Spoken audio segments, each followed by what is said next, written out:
नमस्कार, आप देख रहे हैं NOI24 हिंदी चैनल और आज की तारीख है 7 मई 2026। दिन है गुरुवार। ज्येष्ठ माह के कृष्ण पक्ष की ये पंचमी तिथि है। अब बात करते हैं आज की बड़ी और मुख्य समाचार की। पहली खबर जो ईरान अमेरिका जंग के बीच में पैदा हुए अंदरूनी बवाल से है। स्ट्रेट ऑफ हॉर्मुज में फंसा है सुपर पावर अमेरिका, दुनिया पर इसका असर दिख रहा है। मिडल ईस्ट में करीब 40 दिन तक चले टकराव और उसके बाद बातचीत से कोई नतीजा न निकलने के कारण अमेरिका के लिए स्ट्रेट ऑफ हॉर्मुज एक बड़ी रणनीतिक चुनौती बन गया है।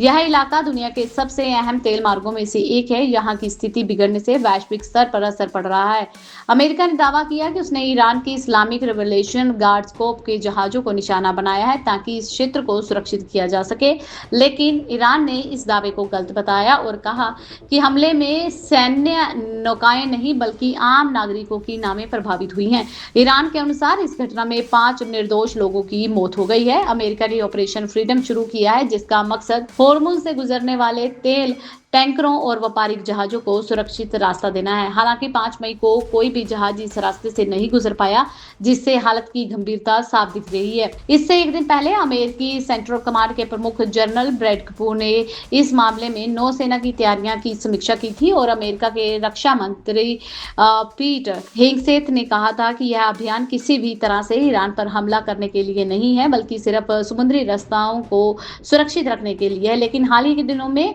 IRGC की गतिविधियों से तनाव लगातार बढ़ता नजर आ रहा है और स्थिति फिर से टकराव की ओर जा रही है। अब नजर डालते हैं अगली बड़ी और अहम खबर पर। केदारनाथ में बर्फबारी के बीच उमड़े श्रद्धालु, अमरनाथ यात्रा की तैयारी भी हो गई है तेज। खराब मौसम और भारी बर्फबारी के बावजूद केदारनाथ धाम में श्रद्धालुओं का भारी उत्साह देखने को मिल रहा है।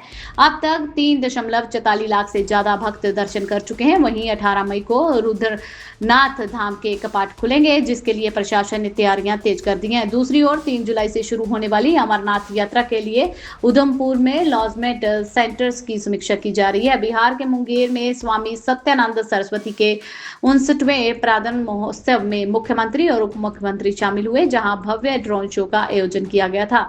अलीगढ़ में 22 करोड़ की लागत से अचल सरोवर का कायाकल्प करके जनता के लिए खोल दिया गया है। वहीं गोरखपुर की अगर बात की जाए तो गोरखपुर में सीएम योगी ने शिक्षा मित्रों का मानदेय बढ़ाया, जिसके अलावा भोपाल इंदौर मेट्रो में सेलिब्रेशन ऑन व्हील्स की शुरुआत की। इसी बीच अगली बड़ी और अहम खबर का रुख करते हैं। देश का जो आखिरी रेलवे स्टेशन है बदहाली के आंसू रो रहा है। इस टाइम पे मुनाबाव कभी यहां से इंटरनेशनल ट्रेन चलती थी। जानते हैं पूरी खबर। भारत पाक सीमा के अंतिम छोर पर स्थित मुनाबाव रेलवे स्टेशन कभी अंतरराष्ट्रीय सरहद को जोड़ता था। यहां से चलने वाली थार एक्सप्रेस ने वर्षों तक भारत और पाकिस्तान के लोगों को जोड़े रखा, लेकिन आज हालत बिल्कुल इसके उलट हो गए हैं। कभी चहल पहल से भरे रहने वाला यह स्टेशन अब बदहाली और उपेक्षा का शिकार हो गया। अंतरराष्ट्रीय सीमा पर स्थित होने के बावजूद यहाँ बुनियादी सुविधाओं के लिए यात्रियों को तरसना पड़ता है। एक समय था जब मुनाबाव अंतरराष्ट्रीय स्टेशन पर भारी चहल पहल रहती थी। पाकिस्तान से आने और जाने वाले यात्रियों की आवाजाही के कारण यहाँ सुरक्षा व्यवस्था, कस्टम, इमिग्रेशन जैसी आधुनिक सुविधाएं भी मौजूद थी। पर अब की अगर बात की जाए, प्लेटफॉर्म पर ठंडे पानी, पर्याप्त पंखे और साफ सफाई भी रहती थी उस टाइम पर 2019 तक जब थार एक्सप्रेस का नियमित संचालन होता था, तब इस स्टेशन की रौनक देखने से बनती थी। विदेशी और भारतीय यात्रियों की भीड़ के कारण यह स्टेशन हमेशा जीवित बना रहता था। आज की अगर बात करें तो आज के समय में राजस्थान की भीषण गर्मी में मुनाबाव रेलवे स्टेशन पर सुविधाओं का अभाव यात्रियों के लिए एक परेशानी बना हुआ है। यहाँ का आलम यह है कि अब पीने के लिए पानी भी नहीं है। प्लेटफॉर्म पर लगे पंखे खराब और बंद हैं। तपती दोपहर में यात्रियों को बिना हवा के बैठना पड़ता है। इतना ही नहीं, स्टेशन पर बनी टॉयलेट सुविधाएं भी अब बदहाल और अनुपयोगी हो गई हैं। अंतरराष्ट्रीय सीमा पर स्थित होने के ऐसे अहम स्टेशन की यह हालत प्रशासन की लापरवाही को शो करती है। इसी बीच बात करते हैं अगली बड़ी अहम घटना की। तेज रफ्तार ट्रक ने पिकअप को मारी टक्कर, 4 ऑर्केस्ट्रा कलाकारों की मौत हो गई, जिसमें 6 घायल हो गए। बिहार के छपरा जिले में बुधवार की सुबह एक दर्दनाक सड़क हादसे ने कई परिवारों की खुशियां छीन ली। भगवान बाजार थाना क्षेत्र में हुए इस भीषण हादसे में उत्तर प्रदेश के 4 लोगों की मौके पर ही मौत हो गई, जबकि 6 अन्य गंभीर रूप से घायल हो गए। हादसा इतना भयानक था कि घटनास्थल पर चीख और पुकार मच गई और आसपास के लोग दहशत में आ गए। जानकारी के अनुसार यह हादसा doctor PN Singh degree college के पास उस समय हुआ जब एक तेज रफ्तार ट्रक ने सामने से आ रही एक पिकअप वैन को जोरदार टक्कर मार दी। टक्कर इतनी तीव्रता से थी कि वाहन अनियंत्रित होकर सड़क पर पलट गया। वाहन में सवार सभी लोग एक ऑर्केस्ट्रा टीम के सदस्य थे जो एक सांस्कृतिक कार्यक्रम में भाग लेकर लौट रहे थे। मृतकों में 4 कलाकार शामिल थे, जिसमें 2 महिला कलाकार भी थी और इस वजह से यह हादसा और भी ज्यादा हृदय विदारक बन गया। सभी मृतक बलिया जिले के निवासी बताए जा रहे हैं। वे छोटा ब्रह्मपुर में आयोजित एक कार्यक्रम से लौटते वक्त इस दुर्घटना के शिकार हो गए। हादसे में न सिर्फ उनके परिवार को गहरा सदमा लगा बल्कि पूरे इलाके में शोक की लहर दौड़ गई है। अब बात करते हैं पंजाब की। तो पंजाब में हुए 2 जोरदार धमाके, मचा हड़कंप। लोगों ने कहा कि किसने ये बम फेंका। पंजाब में 2 अलग-अलग जगहों पर धमाकों से दहशत फैल गई। पंजाब के जलंधर और अमृतसर में कुछ ही घंटों में 2 धमाके हुए। धमाके पंजाब के जलंधर और अमृतसर में हुए हैं। पुलिस और जांच एजेंसियां मामले की जांच कर रही हैं। पहला धमाका जलंधर ब्लास्ट, जो खबर है वो आ रही है बीएसएफ पंजाब फ्रंटियर मुख्यालय के बाहर खड़े एक स्कूटर को करीब 8 बजे जो है उसमें आग लगी। इस धमाके में स्कूटर के मालिक गुरप्रीत सिंह घायल हो गए और रिपोर्ट के अनुसार धमाके की असली वजह अभी तक स्पष्ट नहीं हो पाई। पुलिस घायल युवक गुरप्रीत सिंह से पूछताछ कर रही है, जो कि एक कुरियर कंपनी में काम करता है। गुरप्रीत के पिता कश्मीर सिंह, जो कि बीएसएफ के रिटायर्ड कर्मी हैं, उन्होंने बताया कि उनका बेटा बीएसएफ और आर्मी को पार्सल पहुंचाता है। उन्होंने कहा कि गुरप्रीत को फोन करके बताया गया कि वह स्कूटर से थोड़ी दूर गया था, तभी धमाका हो गया। उसे लगा कि किसी ने बम फेंका है। इसके बाद रात को करीब 10:50 पर अमृतसर के खासा इलाके में कैंटोनमेंट के पास दूसरा धमाका हुआ। इस घटना के बाद पुलिस और सुरक्षा एजेंसियां मौके पर पहुंच गई और धमाके में जो नुकसान हुआ उसका जायजा लिया गया और आगे की जांच शुरू कर दी है। इसी बीच नजर डालते हैं अगली बड़ी और अहम खबर पर। अनंत सिंह समेत 9 पर एफआईआर दर्ज हो गई। अब किस मामले में फंसे हैं मोकामा के बाहुबली विधायक, जानते हैं पूरा मामला। गोपालगंज के मीरगंज थाना क्षेत्र स्थित सेमरा गांव के आयोजित एक जनेऊ समारोह के दौरान अश्लील नृत्य और हथियार लहराने का मामला सामने आया है। इस घटना का सोशल मीडिया पर वीडियो खूब वायरल हो रहा है। वायरल होने के बाद वीडियो पुलिस हरकत में आई और कार्रवाई करते हुए मोकामा के बाहुबली विधायक अनंत सिंह समेत कुल 9 लोगों के खिलाफ केस दर्ज कर लिया। जानकारी के अनुसार समारोह के दौरान डांस के साथ साथ खुलेआम हथियारों का प्रदर्शन किया गया, जिससे कानून व्यवस्था पर सवाल खड़े हो गए। वीडियो सामने आने के बाद पुलिस ने मामले की गंभीरता को देखते हुए जांच शुरू कर दी और संबंधित लोगों की पहचान करके उनके खिलाफ कार्रवाई की। गोपालगंज पुलिस का कहना है कि इस तरह की घटनाओं को बर्दाश्त नहीं किया जाएगा। दोषियों के खिलाफ सख्त कदम उठाए जाएंगे। फिलहाल मामले की जाँच जारी है और आगे की कानूनी प्रक्रिया की जा रही है। अगली बड़ी खबर हरियाणा के रोहतक से आ रही है। रोहतक में दरिंदगी का एक मंजर देखने को मिला। दिल दहला देने वाली एक घटना सामने आई है, जिसमें युवक की गला रेत कर बेरहमी से हत्या कर दी गई। यहाँ तक कि उसका पेट चीरकर आंतें बाहर निकाल दी गई। सुनारिया जे रोड पर मीट मार्केट के नजदीक किसी ने 25 वर्षीय युवक की बेरहमी से हत्या कर दी। बुधवार सुबह युवक का शव सड़क किनारे पड़ा हुआ मिला। युवक का न सिर्फ गला कटा हुआ था बल्कि उसके पेट को चीरकर आंतड़ियां भी बाहर निकाली हुई थी। शिवाजी कॉलोनी में ये काम हुआ और वारदात की जांच कर रही है पुलिस।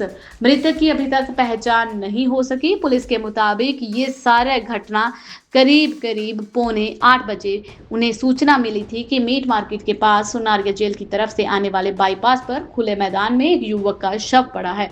गर्दन को तेजधार हथियार से काटा गया था। इसके अलावा पेट में भी किसी तेजधार हथियार को मारकर सारी आंतड़ियों को बाहर निकाला हुआ था।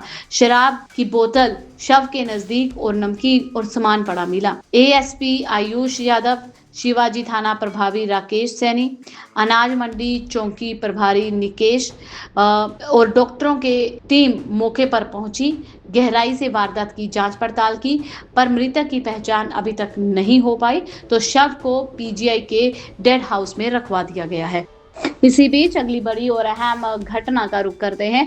एनआईए और आईएसआईएस से जुड़े बायो टेरर साजिश में एक डॉक्टर और 2 अन्य लोगों के खिलाफ चार्जशीट दाखिल की गई है। एनआईए ने एक डॉक्टर समेत 3 लोगों के खिलाफ आतंकी संगठन इस्लामिक स्टेट से जुड़े एक षड्यंत्र में शामिल होने का आरोप पत्र दायर किया है। यह षड्यंत्र में सार्वजनिक स्थानों पर जैविक विष का इस्तेमाल करके सामूहिक नरसंहार करने की योजना थी। हैदराबाद के डॉक्टर सैयद अहमद और उत्तर प्रदेश के सह उपयोगी आजाद और मोहम्मद सुहेल को गुजरात के अहमदाबाद की विशेष NIA अदालत में पेश किया गया। इस्लामिक स्टेट से जुड़े आरोपियों को समन्वित तरीके से काम करते हुए कट्टरपंथी बनाए गए युवकों को समर्थन करने और हथियारों के माध्यम से आतंक फैलाने के लिए भर्ती किया गया था।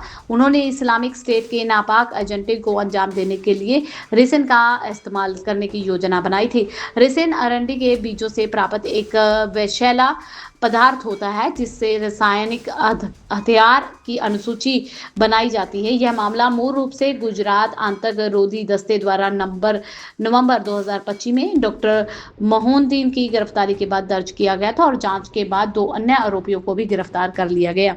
इसी बीच नजर डालते हैं अगली बड़ी और अहम खबर पर। ट्रंप ने एक फैसला लिया है। उन्होंने कहा कि ब्लॉकेड रहेगा पूरी तरह से लागू, लेकिन प्रोजेक्ट फ्रीडम फिलहाल रुका हुआ है। पश्चिम एशिया टेंशन में एक नया मोड़ नजर आता दिख रहा है। ऐसा लग रहा है कि अमेरिका और ईरान जल्द ही किसी समझौते पर पहुंच सकते हैं। फरवरी के अंत में अमेरिका और ईरान इजराइल युद्ध शुरू हुआ था और पिछले महीने ही अमेरिका ईरान ने सीज फायर का ऐलान किया था। हालांकि सीज फायर के ऐलान के बावजूद वहां पर टेंशन पूरी तरह से खत्म नहीं हुई।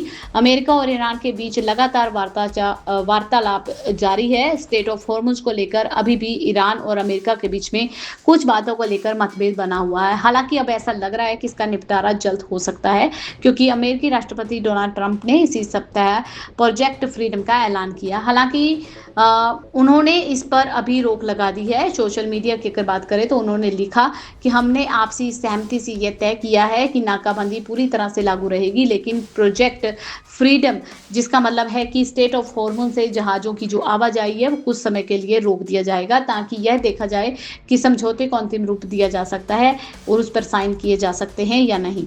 इससे बीच बढ़ते हैं अगली बड़ी और अहम खबर की तरफ। असम में तीसरी बार भाजपा सरकार बनने की है तैयारी। सीएम हिम्मत आज राज्यपाल प्रसाद को सौंपेंगे इस्तीफा। असम में लगातार तीसरी बार सरकार बनने जा रही है। भारतीय जनता पार्टी ने नई सरकार के गठन की प्रक्रिया तेज कर दी है। मुख्यमंत्री हिम्मत बिस्वा बुधवार को राज्यपाल लक्ष्मण प्रसाद आचार्य से मुलाकात करके अपना इस्तीफा सौंपेंगे। इसके साथ ही राज्य में नई भाजपा नीति सरकार के गठन की प्रक्रिया शुरू हो जाएगी। गुवाहाटी में मंगलवार को मीडिया से बात करते हुए मुख्यमंत्री शर्मा ने बताया कि भाजपा केंद्रीय नेतृत्व ने विधायक दल के नेता के चुनाव के लिए नेताओं के पर्यवेक्षक नियुक्त किया है। उन्होंने कहा कि पार्टी के पूर्व राष्ट्रीय अध्यक्ष JP नड्डा और हरियाणा के मुख्यमंत्री नायब सिंह सैनी को इस जिम्मेवारी के लिए चुना गया है। मुख्यमंत्री ने कहा कि हमें जानकारी मिली है कि JP नड्डा और नायब सिंह सैनी विधायक दल की बैठक के लिए पर्यवेक्षक बनाए गए हैं। मैं जल्द ही नड्डा से बात करूंगा। जैसे ही वे नवनिर्वाचित विधायकों की बैठक बुला के निर्देश देंगे, हम बैठक की आयोजना करेंगे। विधायक दल का नेता चुने जाने के बाद ही शपथ ग्रहण करके समारोह की प्रक्रिया को आगे बढ़ाया जाएगा। उन्होंने ये भी कहा कि चुनाव आयोग द्वारा अंतिम परिणामों की अधिसूचना जारी करने के बाद ये परंपरा के अनुसार राज्यपाल को अपना इस्तीफा सौंपा जाएगा, ताकि नई सरकार के गठन में किसी प्रकार की भी कोई बाधा न आए। इसी बीच बढ़ते हैं अगली बड़ी और अहम खबर की तरफ। बंगाल की जीत के बाद अब नजरें मध्य प्रदेश पर हैं। क्या होगा मंत्रिमंडल विस्तार? मोहन कैबिनेट में अभी भी हैं 31 मंत्री। पश्चिम बंगाल समेत 5 राज्यों के चुनावी नतीजों पर अब मध्य प्रदेश की रणनीति में हलचल तेज होती नजर आ रही है। बंगाल, असम, पौंडीचेरी में बीजेपी के पक्ष में आए परिणामों से उस प्रक्रिया को फिर से रफ्तार मिल गई है, जिसे चुनावों के चलते रोक दिया गया था। सूत्रों से मिली जानकारी के मुताबिक मोहन यादव कैबिनेट का विस्तार और फेरबदल इस साल संभावित है। दरअसल पिछले कुछ महीनों में कई मंत्रियों के बयानों और बॉडी लैंग्वेज ने संगठन को असहज किया है। सार्वजनिक मतभेद, बयानबाजी इन संकेतों को और भी स्पष्ट करती है। यही वजह है कि मंत्रियों का परफॉर्मेंस ऑडिट कराया गया, जिनसे रिपोर्ट अब तक हाईकमान के पास है।